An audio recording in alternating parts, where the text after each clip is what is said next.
अब जब भी डब्ल्यूडब्ल्यूई में कोई भी रेसलर किसी और रेसलर की फिनिशर को यूज़ करता है, भले ही टॉन्ट के तौर पे हो या फिर ट्रिब्यूट के तौर पे हो, पर ये बहुत कूल तो लगता ही है देखने में।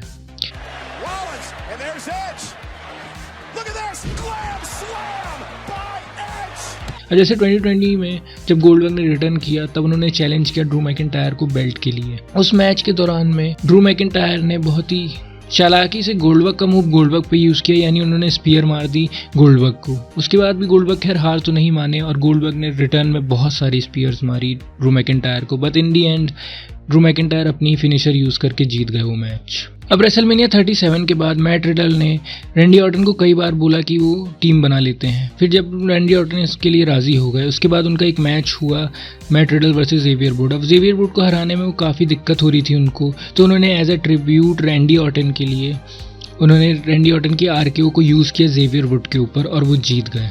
अब मैट रिडल ने मनी इन द बैंक के टाइम पे भी कई बार इस आरकेओ का यूज़ किया था कई बार, और ये काफ़ी कूल भी लगा था। अब डेमियन प्रीस्ट की फ्यूड हो गई थी द मिज़ के साथ, तो इसी के लीडअप में उनका मैच हुआ। अब the Miz versus Damien priest के मैच में शुरुआत में ही रिटर्न करते हैं शेमस और वो जाके कमेंट्री टेबल पे बैठते हैं। अब ये देख के डेमियन प्रीस्ट बिल्कुल खुश नहीं होते और वो उनको टॉन्ट करते हुए प्रो किक का यूज़ करते हैं, और उसके बाद वो शेमस की टॉन्ट यानी चेस्ट बीट करके भी वो शेमस को टॉन्ट करते रहते हैं उस मैच के दौरान में। अब समर स्लैम का बहुत ही बेहतरीन मैच होने के बाद सेथ रॉलिंस वर्सेस एज फिर से होता है स्मैकडाउन में, जहां पे एज और सेथ रॉलिंस बहुत ही अच्छे से लड़ते हैं और थोड़े टाइम के बाद ही एज पेडिग्री का यूज़ करते हैं सेथ रॉलिंस पे जीतने के लिए, लेकिन उसमें भी सेथ रॉलिंस हार नहीं मानते हैं और इन दी एंड अपनी फिनिशर यूज़ करके वो सेथ रॉलिंस जीत जाते हैं। उसके बाद इनका थर्ड और फाइनल मैच होता है हेल इन अ सेल में, जहाँ पे सेथ रॉलिंस और ये थोड़ी देर फॉट करते हैं। उसके बाद सेथ रॉलिंस टॉन्ट करते हुए क्रिश्चियन का फिनिशर यानी किल स्विच यूज़ करते हैं एज पे। एज उससे हार तो नहीं मानते। उसके बाद एज थोड़ा और लड़ने के बाद इसका बदला लेते हैं कर्व स्टॉर्म मार के स्टील चेयर पे सेथ रॉलिंस को, उनकी खुद ही की फिनिशर, और जीत जाते हैं वो मैच। अब Seth Rollins versus Cody Rhodes का मैच जो हेल इन अ सेल में हुआ था वो बहुत ही खतरनाक और बहुत ही मज़ेदार था, पर उसी में एक मोमेंट होता है जहाँ पे सेथ रॉलिंस पेडिग्री मारने की सोचते हैं कोडी रोड्स को, पर कोडी रोड्स रिवर्स करके उल्टा सेथ रॉलिंस को ही पेडिग्री मार देते हैं। उसके बाद जब कोडी रोड्स कोशिश करते हैं क्रॉस रोड मारने की सेथ रॉलिंस को, तो सेथ रॉलिंस उसको रिवर्स करके उल्टा उन्हीं को क्रॉस रोड मार देते हैं। और ऐसे ही कूल मोमेंट की बात करें तो जब एज और रे मिस्टीरियो का मैच हुआ था जजमेंट डे के साथ क्लैश ऑफ कैसल में, तब एज ने बहुत ही चालाकी से जल्दी से 619 मारी थी डेमियन प्रीस्ट को, जिससे कि वो सिर्फ 2 काउंट्स ही ले पाए वैसे तो, लेकिन ये बहुत ही अच्छा लगा था देख के। अब बात करें किसी और की फिनिशर यूज़ करने का, तो लोगन पॉल कई बार मिस की फिनिशर को यूज़ कर सके हैं। ऐसे ही उन्होंने किया था जब रे मिस्टीरियो और डोमिनिक गेस्ट थे द मिस टीवी में, तब वो आए थे और उन्होंने स्कल क्रशिंग फिनाले यूज़ किया था डोमिनिक मिस्टीरियो पे। उसके बाद उनका फ्यूड हो गया था मिस के साथ, जिसके बाद उनका समर स्लैम में मैच हुआ था।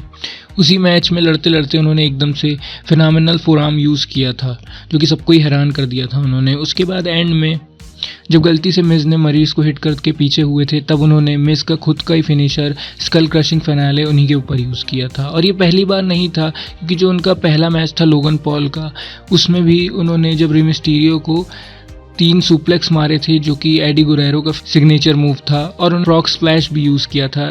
अब लोगन पॉल की इस फ्यूड के पहले मिस की फ्यूड हुई थी एज के साथ, जिसमें कि मिज और मरीज का मैच हुआ था बेथ फीनिक्स और एज के साथ। अब उसी मैच के दौरान में बेथ फीनिक्स ने यूज़ किया था अपने ही हस्बैंड की फिनिशर स्पीयर को, और उसके बाद एंड किया था उस मैच को एज ने ग्लैम स्लैम यूज़ करके मिज के ऊपर। और उसी सेम नाइट में एक और बार ऐसे ही हुआ था, जबकि ड्रू मैकिंटायर का मैच था रोमन रेंस के साथ। अब उस मैच में ड्रू मैकिंटायर ने हर पूरी कोशिश की थी उसको हराने की, और ऐसे ही रोमन रेंस ने भी। तो उसी मैच में रोमन रेंस ने अपने कज़न की फिनिशर को यूज़ किया, यानी रॉक बॉटम मारी उन्होंने ड्रू मैकिंटायर के ऊपर। उसके बाद ड्रू मैकिंटायर ने हार नहीं मानी और थोड़ी देर के बाद रोमन रेंस की खुद की फिनिशर उनके ऊपर यूज़ की, यानी कि स्पीयर मार दिया उन्होंने रोमन रेंस को। अब ऐसे ही कई और भी बहुत ही अच्छे अच्छे मैच हुए हैं, जैसे कि रैंडी ऑर्टन वर्सेस एज बैकक्लैश में, जिसमें कि रैंडी ऑर्टन ने ही शुरुआत की थी किसी और की फिनिशर को यूज़ करने की।